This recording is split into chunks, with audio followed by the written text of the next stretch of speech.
Hey, I'm Makaila. And I'm Nick. And this is a completely legitimate movie podcast.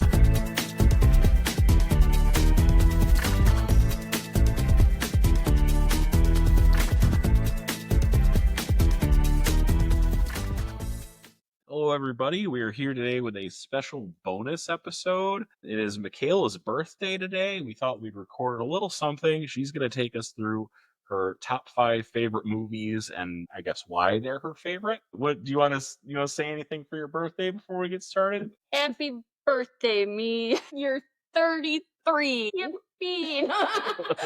Ooh, it rhymes. I know. Very nice. Well, before we did this, you wanted me to guess your favorite 5 movies. Do Yes. you want me to? How do you want to do that? Do you want me to go through all 5? Do you want me to give my guess before you do yours, and we'll alternate? Yeah, I mean, it might, maybe as we get a little further into the countdown, get a little bit more difficult to do it that way, but I'm game for however you want to do it. I'll tell you my guess, and we'll see how wrong I was. All right, well, let's start with number 5. And my guess for your 5th favorite movie is Fast and Furious. I know you love the whole franchise, so I just put the first one. But I know specifically, I think Tokyo Drift or that last one with Jason Momoa just being batshit crazy is your favorite. But so I just kind of put the first one because that's where it all started. So you're right. Yeah. Yeah, I am actually really impressed right now. I put as my answer Fast and Furious franchise. You're probably on the money with saying that it's the third one or the first one. I do feel like those definitely are my favorite because Han is my favorite character, and that's of course Tokyo Drift is where we're introduced to his character. Right. So I was going through this list and just knew I could not complete this list without the Fast and Furious movies at least landing somewhere on here, because I have such a real love for these movies. I mean, annoyingly so. I quote them all the time.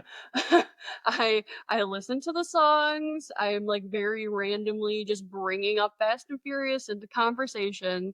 And I know that these are movies that people love to hate, but I genuinely just think they're so good. You do. You've talked about it. I don't see it, and that's okay. I've watched them all with you, unfortunately. By force. By force. Yep. Another, you never see it, and then we had to watch all of them. Well, good job, me. Yes. The only real knock I have against these movies and why they didn't rank higher was Gal Gadot. And it's Gal Gadot, more like Gal Gadot. Am I right? Oh, that's really good. I like that. And this is gonna sound horrible, but when she died in the series, it broke my heart, not because Giselle was dead, but because of the visceral reaction that Han had to it, because this is the love of his life. Right. And when they brought her back in Fast X, this movie was so good. And when you see her coming out of that submarine at the very end, I just audibly was like, no! You do hate her a lot. I do. Well, yes. And I think anyone listening to this podcast absolutely agrees she's garbage. But garbage tier human being. Yes. And she can't act. But that is, I think, the good thing that works in her favor in these movies is she doesn't have a lot of talking roles. So I'm hoping with the newest movie coming out next year that she's just as uninvolved as she can possibly be without being reintroduced to the movies. But yeah, this whole series with the premise of chosen family, I mean, that's something that's resonated so hard with me basically for my entire life. So yes, and as you said, Jason Momoa being added was just so good. He plays unhinged so well, and I'm very excited for the next movie. I know. They lost me when they shot a car into space, which I called. You did! Before you saw that one. How the fuck did you just guess that? Before you and my son went to go see it, I was like, I bet they shoot a car into space. And you guys got so mad at me. Now let's move on to your number 4 favorite movie. I guessed Pirates of the Caribbean. What am I close? How are you close? I can't tell you if you're close without ruining the rest of the list, but I will say that number 4 is not Pirates of the Caribbean. What is it? Well, first, why did you think that was my favorite, number 4? Well, you've had a lot to say about this movie and how it affected you growing up. So that is true. Okay. Okay. So my number 4 movie, are you ready? I'm ready. So my number 4 movie is Forgetting Sarah Marshall. I put that as 3. So You put that as 3. I That put that as is 3. at least you had it on the list. You I know me. I We listen and we don't judge, we right? listen and we don't judge. No. So you have Forgetting Sarah Marshall as number 4. Tell us why. Yes. So I actually was going back and forth on if I wanted to put this one up higher, and for certain reasons that we'll get into later, I didn't. I kept it at number 4, but this is genuinely my comfort movie. Mhm. I would say absolutely my second favorite movie produced by Judd Apatow. You know, not a shadow of a doubt how much I love Judd Apatow. So Yes. like this is probably my second favorite movie produced by him. Jason Segel actually wrote this one and he stars in it as well. And I fucking love that man. I cannot think of one thing he has either starred in or had some sort of creative hand in that I have not loved. And like I know people know him, you know, Marshall from How I Met Your Mother, Yeah. which like yes, fucking phenomenal. But I know him more for his film credits. And I know I've made you watch this one. I think you had seen it maybe once before. I had been like, "Oh my god, you have to watch this with me." No, I think it was the first time I watched it was with you. Okay. Well, anyway, yeah, this movie is just so impressive for me. Jason Segel also wrote and co-wrote a lot of the songs for the soundtrack, including Dracula's Lament. And then, of course, we get this wonderful character played by Russell Brand, who, ugh. But we got Elvis Snow, which means we got songs like Inside of You, We've Got to Do Something, and like Jason Segel wrote these. Mm. I listen to those songs unironically because they're just so good. And I just love how perfectly the romance melds with the comedy in this movie. It's just so well done. Okay. All right. Well, cool. Well, it's funny because that was my number 3 guess for you because I know it's your go-to movie and you really love Judd Apatow films, and I wasn't sure what Judd Apatow film to slot in because I knew there'd be at least one. But I feel like this is the one I've seen you watch the most. Yeah. So what is your number 3 movie? Because that was my guess for it. So my number 3 movie is Pirates of the Caribbean. God damn it. I'm the worst husband. I fucked up. Oh, stop. You still had it on the list. Just out of order. Okay. You tell us about your history with Pirates of the Caribbean. So I put the whole series as my number 3, but specifically I think it was the Black Pearl that I just love so much. The cinematography in this movie, before I get into my whole backstory, is just beautiful. And of course, at the time I was obsessed with Johnny Depp. So that was my initial infatuation with this movie. That was the whole reason I saw it was you're telling me there's pirates and you're telling me Johnny Depp is a pirate? Like, son of a bitch, I'm in. And then the action sequences were so well done, and I just felt like the whole cast just really came together so well, and it's incredibly quote worthy. So, with my obsession with Johnny Depp, I had a Captain Jack t shirt that I wore to school like at least 2 times a week. I always made sure it was in my laundry so I could wear it again. Yeah. And then I also had a pirate's gold necklace, and I loved that thing, but it was kind of funky smelling, I'm not gonna lie. Sure. But yes, Johnny Depp. At some point between my first and 10th watch, I realized I was incredibly attracted to Keira Knightley. So this movie was absolutely my bisexual awakening and probably my sexual awakening overall, just because like I was so in love with Johnny Depp. But then you also have like Johnny Depp, Keira Knightley, Jack Davenport. My hormones were in peril. I was gonna say that's a lot of like horny for a teenager. Yes, and I know that someone listening to this would probably say, "What about Orlando Bloom?" Not for me. Not your kind of guy. Yeah, no, I didn't really get into the Orlando Bloom craze. Like, I thought he was a really good actor, but I did not find him attractive. So it was Johnny Depp, Keira Knightley, and Jack Davenport in that movie. And then, arguably, Keira Knightley is still the most beautiful woman on the planet. So, My note for why I picked that for 4 was because that's how you found out you were bisexual because Awooga Keira Knightley made her girl brain go honk honk. That's just my shorthand. But so, I like you said, I got the movies right so far, just maybe not the right order. no, I'm really impressed so far, honestly, because that's kind of the struggle of doing this list was I have so many movies that I love Yeah. that like it was hard to think about like okay, what's my number 3 movie? What's my number 4 movie? Like I kept wanting to just put every movie. You're very passionate about this. Is going to be a lot harder on my birthday for you because I'm not passionate about movies. But let's move on to number two. And you've talked about two movies very specifically the whole time I've known you.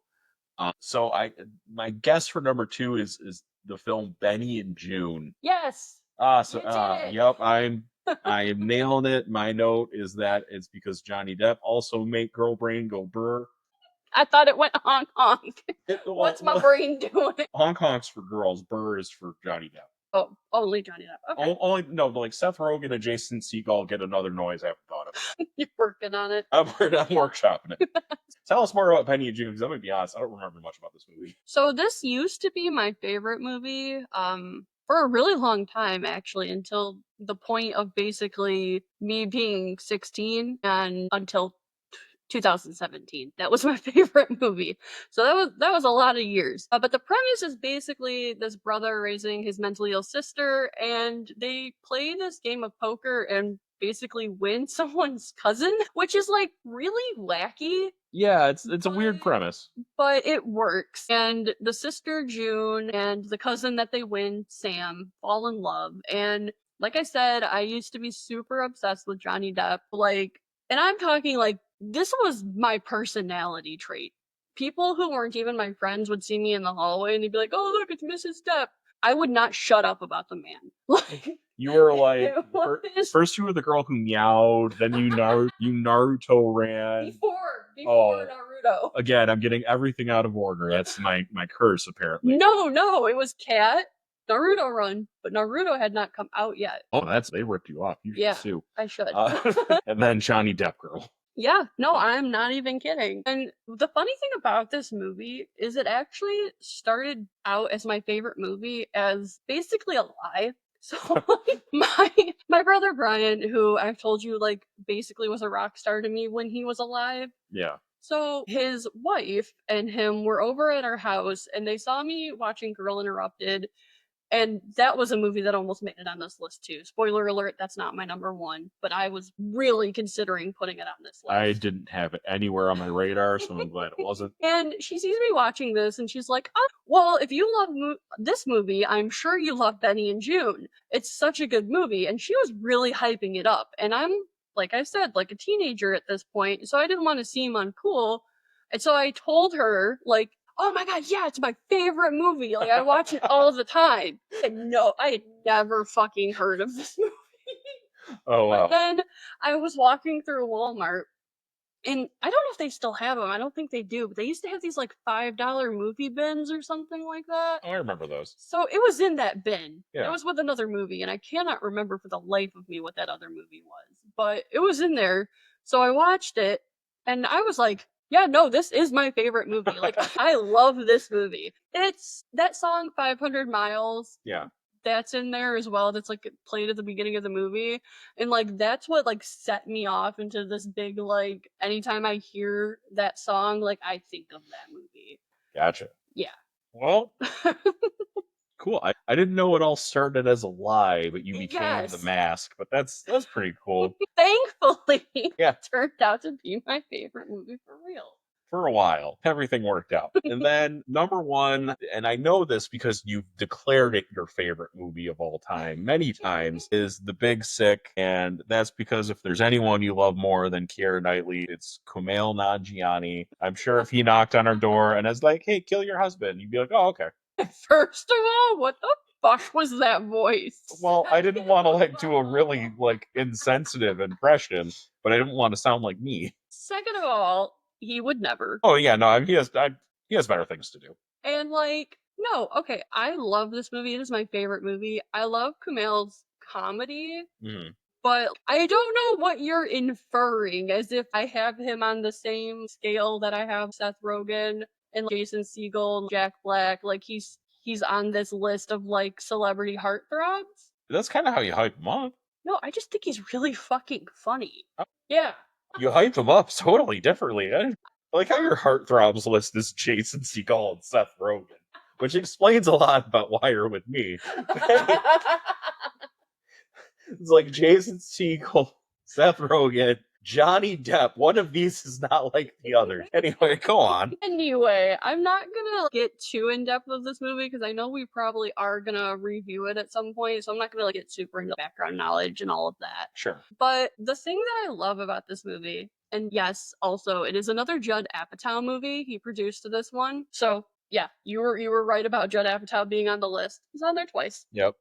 But the thing I love about this story is that it's actually a true story. Yeah. They just modernized it a little bit. So it's based on real events, but obviously back during that time, you weren't using Uber and things like that. Of But I course. I just love that they modernized it like that so that it was more with the times. But essentially, it's a story of how Kumail Nanjiani dealt with life when his now wife, Emily Gordon, developed this mysterious illness and was placed on a medically induced coma. We're not really seeing so much their romance in real time, but it's more this profound journey of Kumail's life.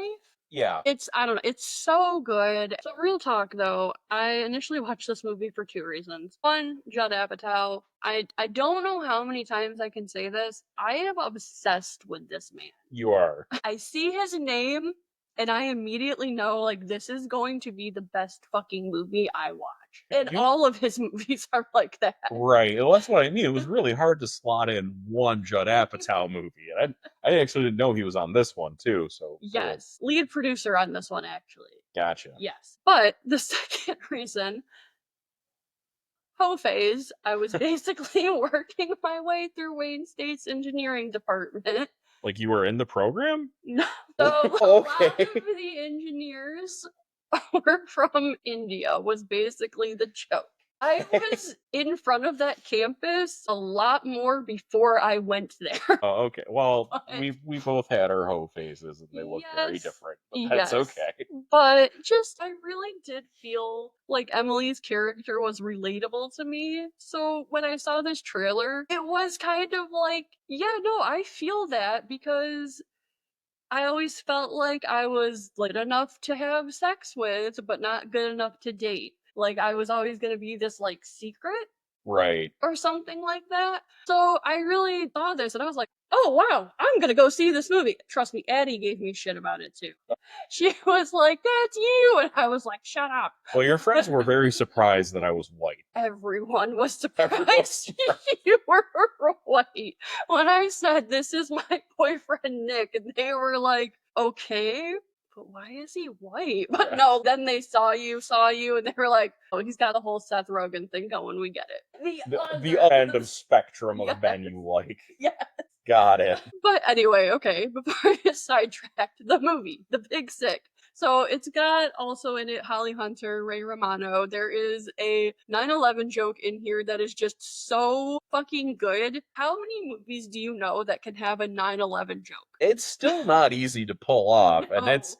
like comedy is tragedy plus time, and for a lot of people, not enough time has passed, but they do a really good job. Yeah, and that's what I mean. Who knows if enough time will ever pass? But they do it in such a tasteful way. It's so good. And I say it's definitely my favorite rom-com ever. And it was kind of funny because I was looking through the list and I realized that most of these are rom-coms. Three out of five. Yes. So I don't know. I did not realize that my favorite movies were so rooted in that genre, but you know, I'm okay with it.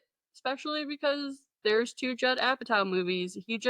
He knows rom-coms. Yeah, but ones that are actually funny and not Yes. just it's called a rom com and it's just like cut and paste by the numbers romance film. Where they tell a few jokes. Yeah. But yeah, that's my list. Well, that's a pretty good list. Like we're both gonna struggle if we do this for my birthday because I'm not very passionate about movies. I think I know what one and two are, and I'm like, I gotta think of three more. But Well, and it's funny too because I know I rag on you a lot for the lack of movies you've seen, yeah, but and this is maybe a rag on myself. I'm just dissing myself over here. But I'm realizing maybe through therapy, maybe just through self reflection, maybe a combination of both, that growing up watching movies and reading books as well, but watching movies was a huge way for me to dissociate. And like it helped that my dad worked at like the local Blockbuster as a store manager. Right. But I have always been enamored with movies, and I think dissociating had a lot to do with You that. you made it a blockbuster night frequently. Yes, it was that was just if I was watching a movie, I was safe, I guess. And you Okay. had good parents, so I guess take that as a W. Yep. I can't relate. That's sad. Uh, I'll say Trauma. No. happy birthday. You got to trauma dump. Yay. No. All right. Well, that is all. We'll wrap it up here, I believe, and we'll have our regularly scheduled episode drop next week. Yes, thank you for letting me do this. It was fun, and I hope you guys liked it. Bye. Bye.